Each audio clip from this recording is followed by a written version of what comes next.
Hello friends, सो अब हम next discuss करने वाले हैं हमारे पास हमारे नेक्स्ट 5 क्वेश्चंस, राइट।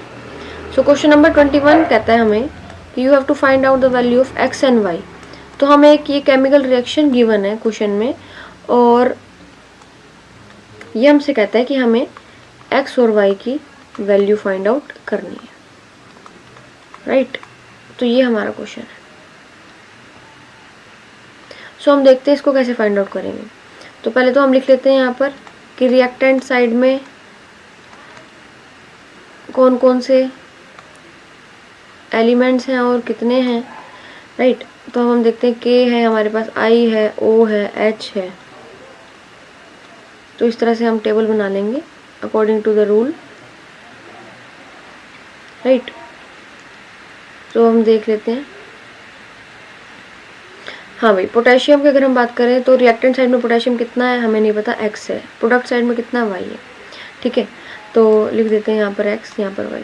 आयोडीन की बात करें यहाँ पर एक्स है और प्रोडक्ट साइड में आयोडीन कितने हैं, 2 है। ऑक्सीजन की बात करें, ऑक्सीजन रिएक्टेंट साइड में 2 है हमारे पास, तो यहाँ पर 2 लिखेंगे। प्रोडक्ट साइड में नहीं पता हमें, वाई है। हाइड्रोजन की बात करें तो there are 2 number of hydrogen atoms in reactant side, so will write 2 here. और प्रोडक्ट में देखेंगे हम, हाइड्रोजन का नंबर है वाई। तो बेसिकली हमारे पास सिर्फ एक वैल्यू यहाँ से हम देख सकते हैं ये इस चार्ट में से जो हमने प्रिपेयर किया है, और वो की है ऑक्सीजन की वैल्यू 2 और यहाँ पर वाई, यानी कि वाई की वैल्यू तो सीधा सीधा हमारे पास 2 है। सो अगर हम वाई को यहाँ पर 2 पुट कर दें, 2, सो हम देख सकते हैं will write this like this. तो के आई प्लस H2O2, सो आयोडीन प्लस 2KOH। अगर हम ऐसा करते हैं तो यहाँ पर हमारे पास 2 ऑक्सीजन तो बैलेंस हो गए हमारे पास, ठीक है। लेकिन हम पोटेशियम की वैल्यू भी तो कितनी हो गई, 2, और यहाँ पर पोटेशियम के आगे क्या है, एक्स है। तो इट मीन्स दैट पोटेशियम के आगे भी, के आई के आगे भी क्या आएगा, 2। तो हम मैच कर लेते हैं इसको। पोटेशियम का नंबर रिएक्टेंट में कितने हो गए, 2। प्रोडक्ट में कितने हो गए, 2। आयोडीन के नंबर कितने होंगे रिएक्टेंट में, 2। यहाँ पर आयोडीन एटम के कितने नंबर है, 2। Hydrogen 2, hydrogen 2।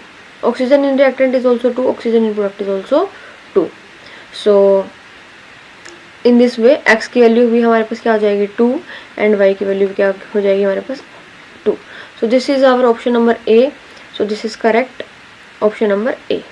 तो हमारा नेक्स्ट क्वेश्चन ये है कि कॉपर ऑक्साइड में अगर हम हाइड्रोक्लोरिक एसिड, वो भी डाइल्यूट, अगर हम ऐड करते हैं तो हमारा जो प्रोडक्ट होगा तो क्या होगा, उसका कलर क्या होगा बीकर का। So it is like this कि एक ये हमारे पास जैसे बीकर है, क्वेश्चन ये कहता है हमें कि एक बीकर में हमारे पास कॉपर ऑक्साइड है। तो आप समझ लो, मान लो ये कॉपर ऑक्साइड है, ठीक है, और इसमें आप क्या ऐड कर रहे हो, डाइल्यूट HCl। तो इस बीकर का कलर पहले था, इस सॉल्यूशन का कलर पहले था हमारे पास ब्लैक। तो कह रहा है कि अगर हम इसमें HCl डाल दें, वो भी डाइल्यूट, तो भाई इस सॉल्यूशन के कलर में क्या चेंज आता है, चेंज आता भी है या नहीं आता। तो हमें ये चेक करना है। तो चेक करने के लिए let us right this reaction. Copper oxide, its formula is CuO, and hydrogen chloride, it means that HCl, right। we will write DIL for dilute, इसका मतलब ये है dilute। अब अगर कॉपर ऑक्साइड को हम HCl से रिएक्ट करवाते हैं तो देखते हैं क्या बनता है। here there is copper and then there is chlorine, so it will form its chloride, यानी कि कॉपर क्लोराइड CuCl2, और साथ में हमें क्या मिलेगा यहाँ पर, water. so for balancing this reaction we will write 2 here, right. So अब ये हमें हमारे पास बन गया कॉपर क्लोराइड, कॉपर क्लोराइड। और ये जो हमारे पास कॉपर क्लोराइड है, इसका जो हमारे पास कलर होता है वो होता है ब्लूइश ग्रीन। तो it is blue green colour. इसका मतलब ये जो सॉल्यूशन हमारे पास था, इसका कलर पहले जो ब्लैक था, अब इसका कलर हो जाएगा ब्लैक से ब्लू ग्रीन।